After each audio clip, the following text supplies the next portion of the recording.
Hey everybody, on today's episode we're going to explore why making a performance cold air intake one of your next must to-do mods on your truck. Welcome to Truck Ownership 101. Class is now in session. Let's go.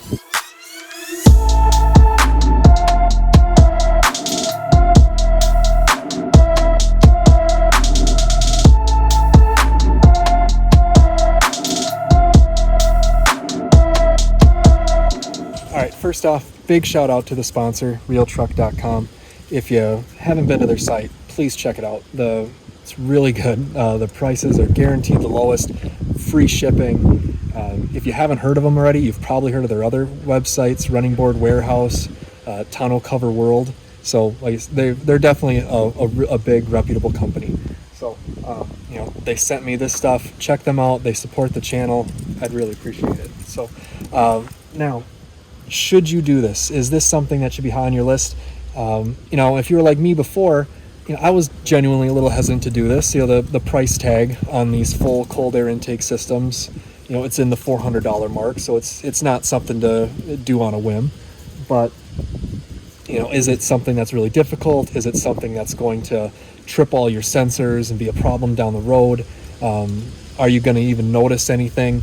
And my answer to all of those after going through this whole process is a resounding yes, it's worth it. Definitely do it. As far as difficulty of installation, it was a breeze. I'll put a link to Real Truck. Actually did a very thorough step-by-step. I wish I would have found it sooner. I gave it a shot myself just using K&N's recommended stuff and got a little tripped up. I've got a video that I can overlay over all this of the time lapse of me and my dad working on it, and through some trial and error, going through K&N step-by-step instructions, we got it done in about 42 minutes working together, which, knowing what I know now, we could get it done in half the time, no problem. So let's take a look and let me give you some pro tips for the installation. So again, this is the K&N 6300 series. It is compatible with the 5.3 or the 6.2. The only difference is a different kind of coupler here. This is a smaller diameter on the 5.3s, the throttle body there. So one thing, you got that giant, massive noise reducing system here that this replaces, and it mounts over here, and we really struggled with that. Again, in the video I'll link, they talk about how you can just take the dang thing off, which probably would have saved us a lot of time, but there is a wiring mount to this setup here. So actually I kind of like leaving it. I know it's not really eye-catching, but to get that, if you want to leave that on, all you got to do is once you loosen it, you just tip that whole system 90, and we did that, and you can see in my video we really struggled trying to get that off. But the trick is just to make sure you're at the full 90, and like I said, don't be afraid to get a little aggressive with it, because there's a little cutaway that lines up that allows it to pull off a lot easier. Some of the things that you'll need to make sure you have on hand, which we didn't, so it kind of slowed us down a little bit. Metric Allen wrench set, a 4 and a 3 mil is going to make your life a lot easier when you're swapping that sensor out. A 10 and an 8 mil. The 8 mil is going to make your life a lot easier with all these hose clamps. The 10 mil, there's a couple of bolts here and there, removing the battery terminal. 10 mil, you're going to want that, and a screwdriver. You're going to remove a couple of these clips, and then lastly a T15 Torx, and that's going to be for removing this guy here. So yeah, this all comes out. Fun fact, if you didn't know, that's where all your cold air comes from. The K&N system, put that up. Really nice. It's an all-enclosed system. Like I said, you've probably seen some other K&N systems where they just kind of block things off, utilize the hood to try to maximize that volume area. The concern with that is if warm air from inside your engine is getting in there, that's robbing you of horsepower. So I've had mixed reviews. I've kind of looked around to see which one I wanted. I think you can maybe get a couple more horse if you go with one of those systems, but again, it's got to be right. And I guess I've heard of other brands getting some of the error codes that this one won't have. Okay, so let's break down how K&N got to that over 15 horsepower gain. Now, it's important to know that GM, when they boast about their horsepower and torque, like with the 6.2 420 horsepower, 460 foot-pounds of torque, that's measured at the engine, which for us, that's darn near a theoretical term because we're not using our power straight from the engine. We need our power at the wheels. So you're not going to see those numbers that GM claims on a dyno meter. So what K&N has done for us is taken our vehicle to a dyno, and they measured the before and after with their system. And at 5,200 RPM, the base horsepower with the stock air intake setup is 344.4, and with their new setup is 360.1. So you get that over 15 horsepower gain. And this is real. This is at the wheels. So this is not a kind of a fluff number. That is the real gain you get at your wheels. So that's ideal. So and similar situation down here with torque at 3,000, which is a good RPM. That's, to me, you're not babying it, but you're not flooring it either. So when you want, that's a good place to have a really considerable boost in torque. So 32.5 foot-pounds at 3,000 RPM. From my experience driving around with this new system, that's when I really can start hearing that new system. It makes the truck sound a lot better. So some ways they improved the cold air intake over the stock system is basically sacrificing noise, sacrificing emissions and everything to get you that more power, which I'm sure we're all just fine with. So one of the first things you can see inside here, you lose that this little kind of little chambers throughout, and same thing on the top, all designed to help cancel noise, but not to maximize airflow. So K&N immediately got rid of that. Also, obviously, we're going from a paper flat filter that even has extra foam with the Trail Bosses and the Z71s to that, kind of pyramid cone shaped cotton filter. So it's going to have a lot better airflow through it. Now, you may be looking at this large surface area and think it may be just as good to just throw in the K&N filter around 60 some bucks, and you should be in the same place. Well, like I said, as we spoke, or what we mentioned earlier, not necessarily through here. And this shape is not going to perform as well as the cone shape because it's not going to be pulling, even if it is a large surface area, it's not going to be pulling evenly throughout.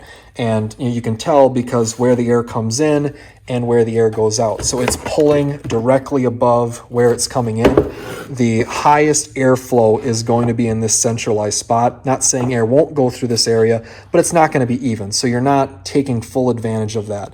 And the reason why you make them big like this for these cheap paper filters is to get more life out of them. I don't know if you can get like 15,000 miles on these.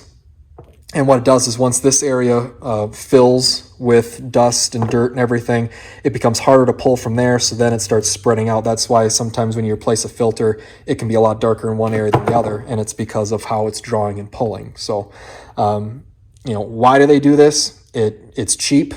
It's for the sell point, but for you, it's not actually that cheap because you got to replace these things every 15,000 miles. So even if you just go with a cotton or K&N filter there, you're going to get savings by not having to replace these. Are like maybe 17 or 20 bucks depending on how fancy you get, versus a one-time purchase with the K&N, which on our new system has a lifetime warranty on the filter, and you only have to clean it once every 100,000 miles. So if you're not doing a lot of off-roading and stuff, I'm going to look at it once in close to a decade from now, and then never again. So other ways that they got this measured at the wheel horsepower gain of over 15 is this next monstrosity elimination.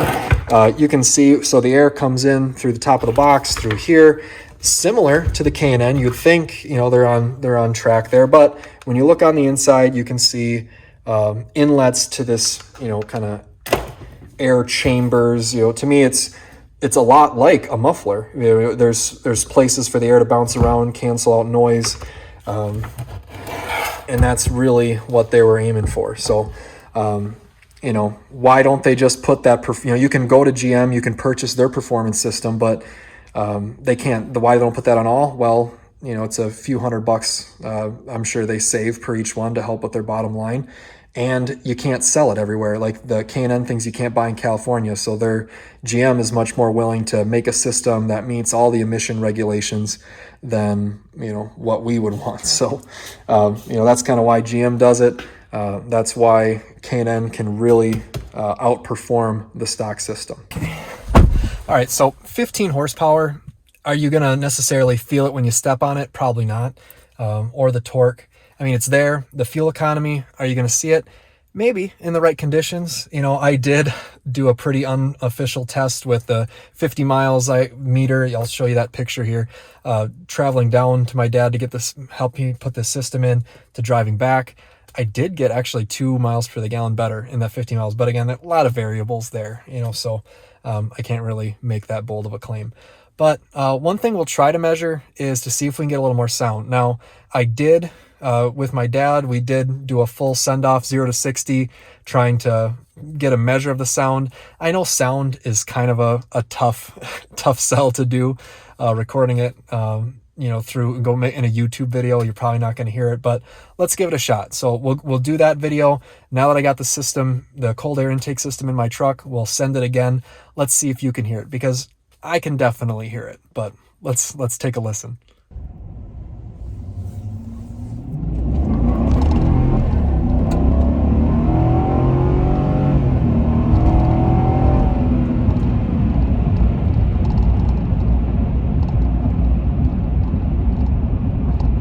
.62 is pretty fun.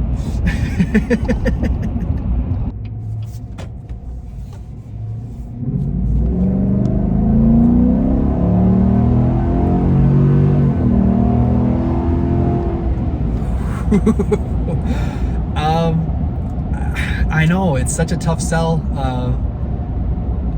doing this over video. Future me editing this, can you let me know? Do you hear it? I hope that's a yes. I definitely can.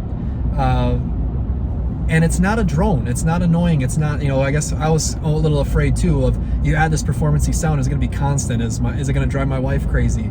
And here, if I just get on it a little bit, I think about 3 grand is kind of the magic mark here.